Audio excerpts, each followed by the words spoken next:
Convicted killer Brian Golsby will spend the rest of his life in prison with no chance of parole. Thank you for joining us tonight at 5. I'm Colleen Marshall. I'm Mark Taylor. That sentence handed down just a few hours ago by a judge who had some strong words for the man who killed OSU student Reagan Tokes. You get spared because of your background, and yet she forfeited her life. She did nothing wrong except be at work. NBC4's team coverage tonight from the courthouse. Rob Sneed has more from Reagan's parents. But first, we're going to begin with Ted Hart. He has more on the sentencing process today. Ted? Well, in Colleen, juries in Franklin County rarely recommend the death penalty. In this case, as it turns out, was no exception. The jury was hopelessly deadlocked, split. The prosecutor said there were 8 jurors who were firmly in favor of the death penalty, 2 who were firmly set on life in prison, and 2 who were somewhere in the middle. Life imprisonment without parole, signed by all 12 jurors. As the verdicts were read, Lisa and Toby Tokes held tight to one another. It was not the outcome they'd hoped for. Brian Golsby showed no real emotion, but his attorney, Diane Menashe, wept.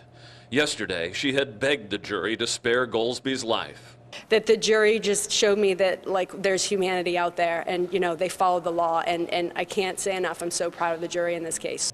After finding Golsby guilty last week on all counts for the kidnapping, rape, robbery, and murder of 21-year-old Reagan Tokes, jurors heard 2 days of testimony about Golsby's difficult childhood. Golsby himself asked the jury for mercy. But 8 jurors still favored the death penalty this morning, including one who spoke to us but asked not to be identified. Why would he ask to spare his life? He didn't spare hers. So I thought that was more, that outweighed the fact of what he's went through in his life. But that was not unanimous, so the jury agreed on life in prison.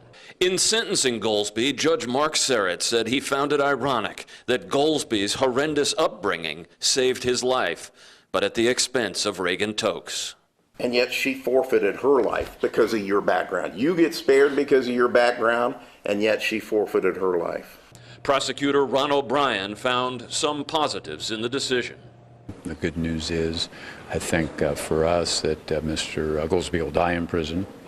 Secondly, we won't be mired in 20 years of post-conviction litigation that sometimes borders on the frivolous.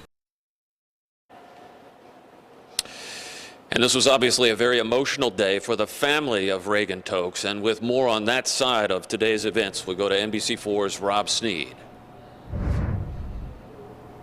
Yeah, though the trial is over, the family is still very much hurting, as to be expected. Now, today in court, they had the chance to address the court, and Golsby had to sit and listen. Regardless of the outcome of today's verdict, it doesn't bring our daughter back. It doesn't erase the night of terror that Reagan had to endure. It doesn't erase the graphic details and images that are forever burned into our minds. Today, Reagan Tokes' mother, Lisa Tokes, told me her statement to the court doesn't change the fact that her daughter is dead. But what it did do was give her closure. This is over now. If your daughter was watching right now, what do you think she would say? What would she say? I just hope that she would be proud. And she knows how much we love her. And that doesn't go away. And right now, the Tokes family tells me they're in the process of just trying to push the Reagan Tokes Act so that what happened to their daughter never happens to anyone ever again. Local for you in Columbus, Rob Sneed, NBC4. Difficult day for that family. Thank you so much.